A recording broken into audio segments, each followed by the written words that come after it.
You wanted the best. You've got the best podcast. The hottest podcast in the world. The Chris Voss Show, the preeminent podcast with guests so smart you may experience serious brain bleed. The CEOs, authors, thought leaders, visionaries, and motivators.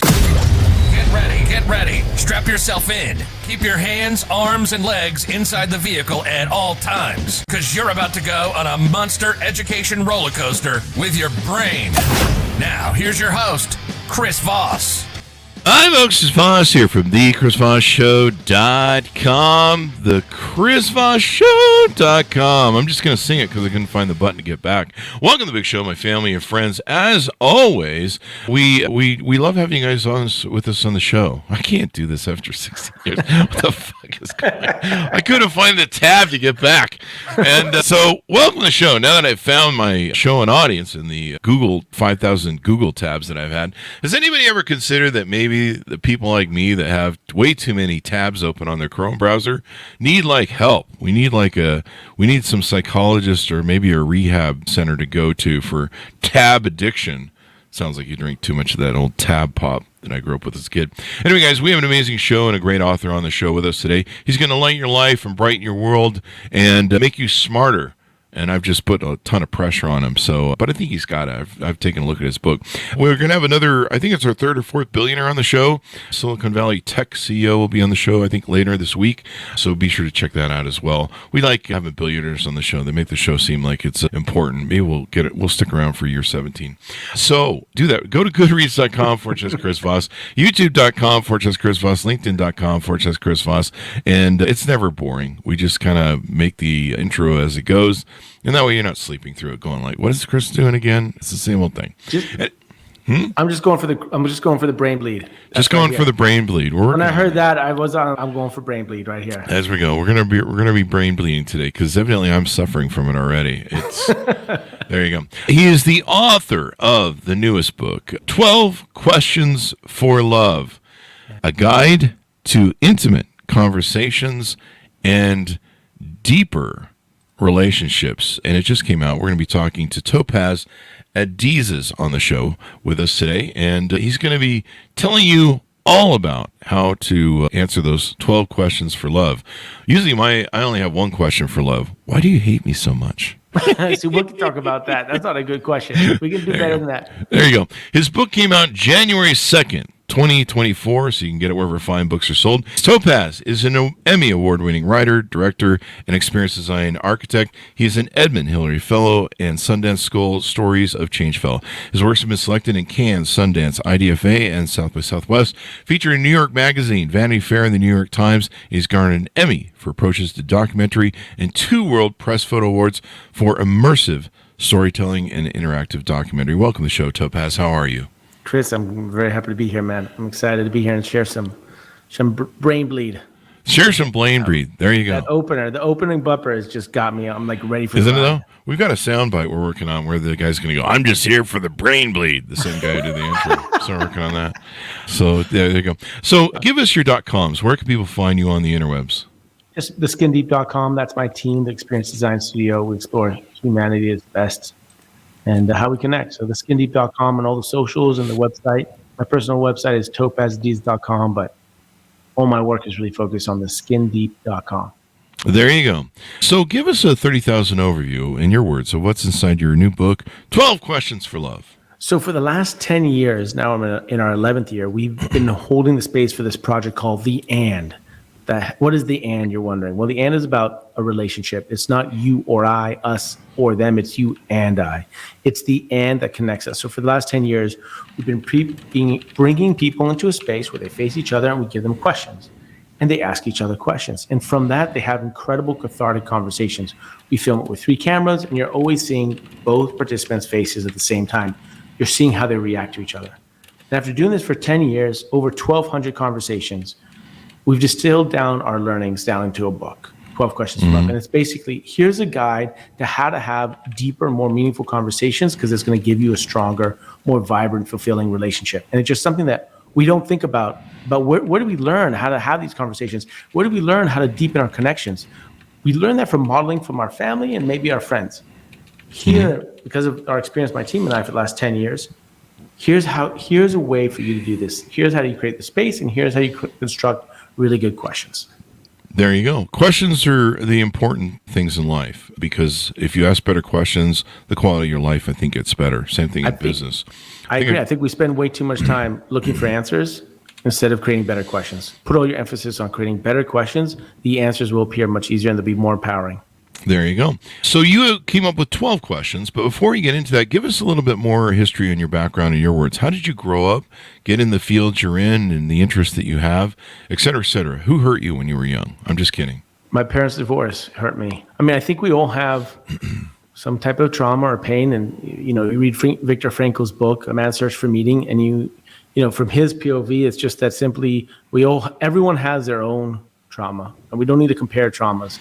We all have our traumas. The question is, what do we do with it?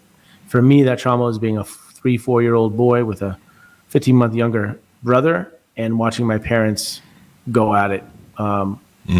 And from that came this pain from a lack of connection and intimacy, just from this kind of war of divorce that happens, I'm sure, many people. Yeah, many people from have that. Yeah, but that created a hunger in me in the search for intimacy and connection, and that led to traveling the world, making films for 15 years, 20 years, and then converting that skill, because I realized the camera's a bridge. We started this way. I asked you how you did this for the last 10 years, so many interviews. You said you're interested in people, you're collecting stories. I found that the camera was my bridge, was the door opener that allowed me to collect stories that were more vulnerable and create more intimacy than I would get if I'm just without one and without the camera. And then I've converted that into this project, The And, where we're really having people have incredible conversations together. There you go. What got you into filmmaking? I mean, it sounds like part of what you discussed there was there additional draws that drew you to that? What was the like proponent? Did someone hand you a camera when you were young, or why were you drawn to that medium? That's a good question. I don't know what to tell you other than it was kind of instinctual. Yeah. Like my ability to see something and then somewhat want to capture it. Right? You see a beautiful view. There we are. Like, how do I grab it and hold it and feel it? And because it's going to pass by. The sun is going to set. The clouds are going to come. Something's going to change. That moment is not forever. How can I capture it and feel it and elevate it? And filmmaking helps you do that, right? Or photography helps you do that. And so I think when I graduated university, I studied philosophy at UC Berkeley and Oxford. I was fortunate enough that I could just piss off and travel. And move antique furniture and pick up cleaning jobs of dishwashers, jobs in Australia, and I went to India and ended up in Sweden. I traveled, I worked my way through, and I just had a camera and I started talking to people. There you go. And ultimately, I moved to New York and then really honed that skill. So it sounds, from what happened to you as a child in the painful divorce and losing intimacy and then searching to fill that void, you found that the camera and collecting people's stories helped, get that down. The pain created a hunger for me to search for intimacy. The camera was the tool for me to open it up. There you go. And now I believe with this project of The And, it's a gift, and the book particularly, it's a gift. It's an offering. In terms of, this is what I've learned, this is what I've come through, and I want to share with other people because I'm sure I'm not the only one who's searching for intimacy and connection. Lifetime. Oh yeah. I mean, I run 3 big meetup groups of singles for meetups and a big Facebook group for singles, and there's a lot of people looking for love, so it's a big deal. And then pretty much every married guy I know is looking for love. Well, you got to give me your address because I'm going to send you the deck. I can't believe you're not playing our decks, the questions. There's a deck? All right, we'll get into it. We got 12 of them. We got 12 decks of questions. We'll get into the decks. Yeah. So on this book, let's flesh this out just a little bit. Tease us out a couple of the top questions that we can tease out. We want people to buy the book so they don't get them all. But tease us out a couple of the questions that you think are important. The questions can be replaced. It's not. You can have a prescriptive experience, ask these 12 questions, and I promise you're going to have a cathartic conversation that'll forever change. Oh, so it's not. It's about having a guide to intimate conversations, deeper questions, or relationships. So there are 12 questions. You can have them, but there's also, in the end of the book, I have other replacements so that you can mix. But the point is that I'm teaching you how to ride a bike. Okay. Right. I'm showing you what I've learned from watching over 1,200 conversations, how to ride a bike in terms of how to have more deeper, intimate conversations. So I tell you what makes a good question. How do you construct a really good question that's constructive and really empowering and digs deep in their connection? How do you create the space? The 12 questions, really, they're structured in a certain way. So there's an actual journey. The peak journey, the climax would be the 7th question, the 7th and 8th, which is, what is the pain in me you wish you could heal and why? What is the pain in me you wish you could heal and why? That's powerful. You know, what the 8th one is, what's one experience you wish we never had and why? No, that's really powerful too. That number 7 reminds me of that line from Anthony with Tori Amos, when you going to love you as much as I do. You see a lot of broken people in dating, and and some people, you know, they're just you can't fix their hole. Right, but I think that's a big point. It's like I was wondering that myself, and witnessing all these conversations, where you have people of all kinds, not just romantic couples, but best friends, parents with their children, grandparents with their grandchildren. I've been wondering, can you heal someone else? And I don't think you can necessarily heal someone else, but what you can do is you hold a space for their healing. You can try and slap them hard enough. That's sure, what I do. Wake them up. Yeah, oh, really? Don't do that, people. It's a fucking joke. I have to say that. But that's kind of like to your question of why don't you love me? We can construct to be a better question. Well, some just want you to slap them harder, but that's a different sort of That's a different kind of fun. Yeah, there you go. You can find that on OnlyFans, folks. So now there's something we haven't covered here. You wrote this book out of these interviews that you did, and tell us how that whole background is. So I don't do the interviews. Okay. What I do is I have people come. You would come with your partner or your best friend or your mom. You'd sit across from them. I would present 12 questions for each of you to ask each other. So you come up with the questions? Yeah, and you have the conversation. And what happened is after doing this for 10 years, we have some incredible, wonderful fans and community members and one of them happened to be an editor. She reached out. She says, Topaz, have you, over doing this for so long, what would be the 12 most poignant questions that you see really work and why? And so that's what I put together in this book. There you go. And so there, what you have, it's basically learning from witnessing humans having human conversations on a deep level. And that's what's in the book, for you to not only have the experience yourself, but learn how to recreate that experience over and over again with anybody that you're connected to in your life. You actually want people to talk to each other rather than look at their phones? Can we just do this over texting? I think sure you can. And here's the thing. Really? When you go, how many times you go to a restaurant and you see a couple or a family, everyone's on their phones? All the time. And we're wondering, why is that? Well, we're doing that because every time you swipe, you get a new piece of information, you get a dopamine hit. And I was saying, because your point was, can we just swipe and talk on text? And my point is, the reason we're swiping so much is we get quicker dopamine hits. What I'm suggesting is if we spend more time to connect and talk, you will get a bigger dopamine hit that won't come as often, but it'll be much more beneficial and much more meaningful and a bigger hit. You just got to invest in it. You just got to spend the time and ask the question and really be present with the person, and you'll get a bigger dopamine hit. There you go. So now this came out of the award-winning series, The End, and you won an Emmy Award for that. Tell us about that. I mean, do you do this in multiple cities? Like, how does the format of this work so people can check it out? Is there a way they can go see it? Oh, absolutely. You can see all our videos on YouTube. We also have excerpts on Instagram and TikTok. And we also have an live experience, where it's basically a magic show of humanity, where for 90 minutes we can create this environment where 2,000 people or 400 people in a room will connect about a subject in a personal way that's really reinforces your belief in humanity. There you go. And I need a lot of reinforcement and help for believing in humanity. Let me tell you, I've seen it lately, and it's not good. But I think we can talk about why that is. It's because we don't spend enough time listening to each other. What? Sorry, that's one of my favorite jokes to pull. My mom's like, you never listen to me, what? You never listen to me, what? Anyway, but you're right. We don't listen to each other. And why is that? Because we don't practice it. If you look at everything you watch, everything you watch in film, Instagram, everything is, you're always seeing who's speaking. Yeah. And you're invited, the algorithms are inviting you to speak and put content in that's gonna absorb more people to watch you speak. There's real There's narcissistic. I'm not saying people are narcissistic. What I'm saying is the platforms are breeding more narcissism because it's always a reflection that you're supposed to post of yourself, of you talking. how many things do we have of people listening? And what we do in the end, while we film it with 3 cameras always, and at minimum, we're always showing you both faces. So you see 2 faces, just like they are side by side right now. You're always seeing both faces because we're elevating the listener on the same level as the speaker. And we're saying both are equally as important. And what you practice is what you get good at. And we're not practicing listening as much as we can. And it's one of the reasons that you're seeing, many of our systems are breaking down because we're not figuring out how to listen to each other. Yeah. And we're getting, we're addicted to that dopamine hit of social media.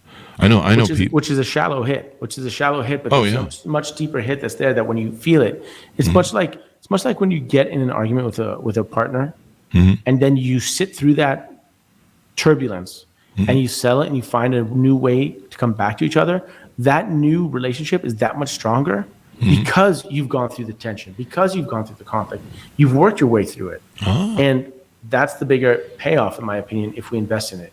But we don't know how. And that's why the book is created, is to help people find their way through.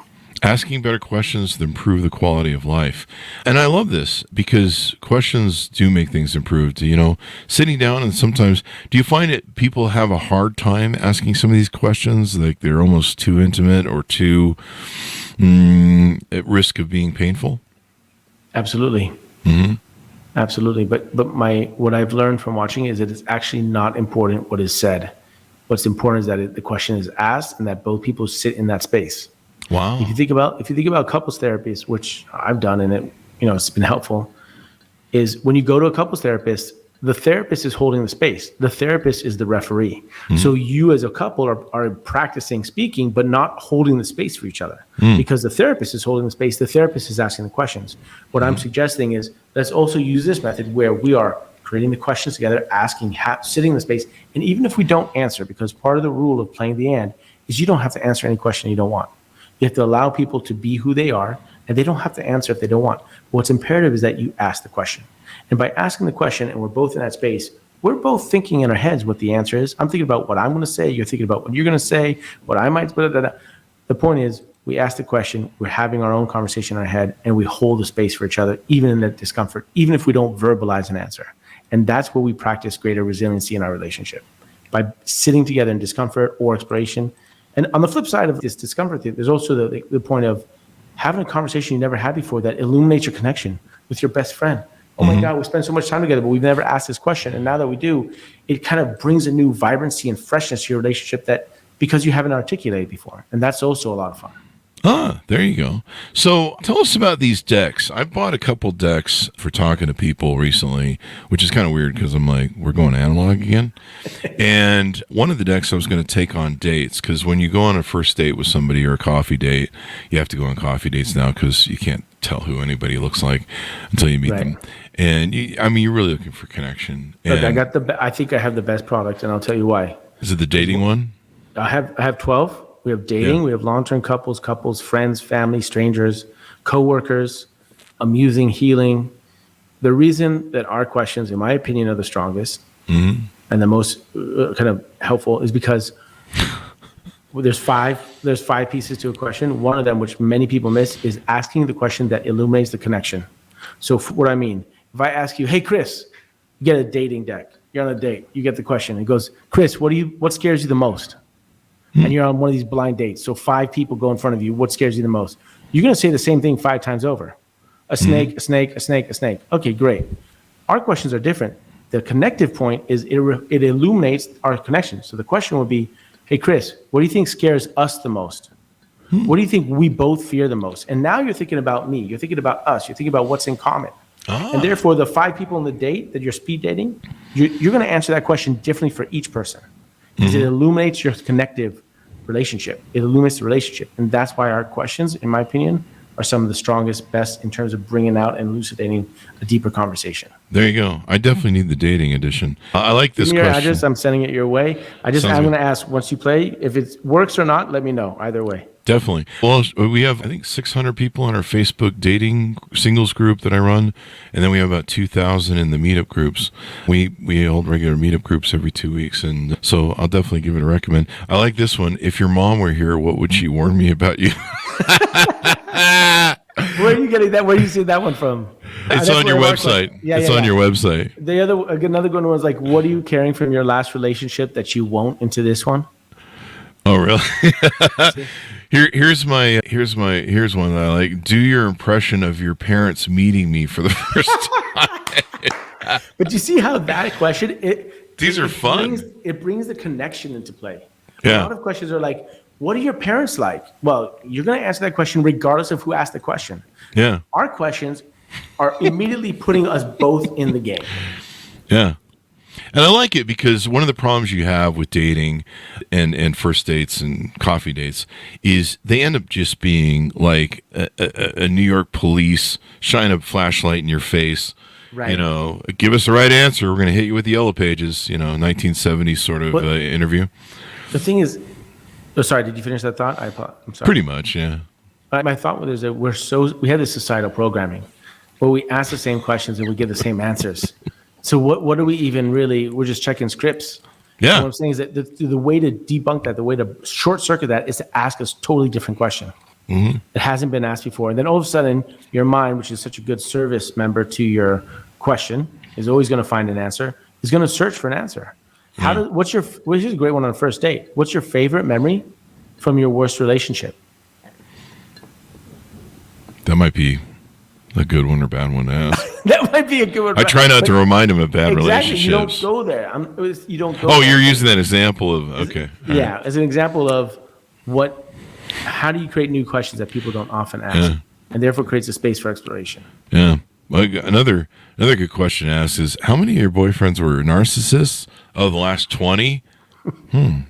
Seems there's a commonality there between either you make bad choices or you are the problem. That's my favorite. But this is probably not in your deck, is that? No, that's not. I'll tell you why, because doesn't set you up in a constructive answer. That's true, but it does give you license to run. So there you go. Sometimes you need that in a dating scenario.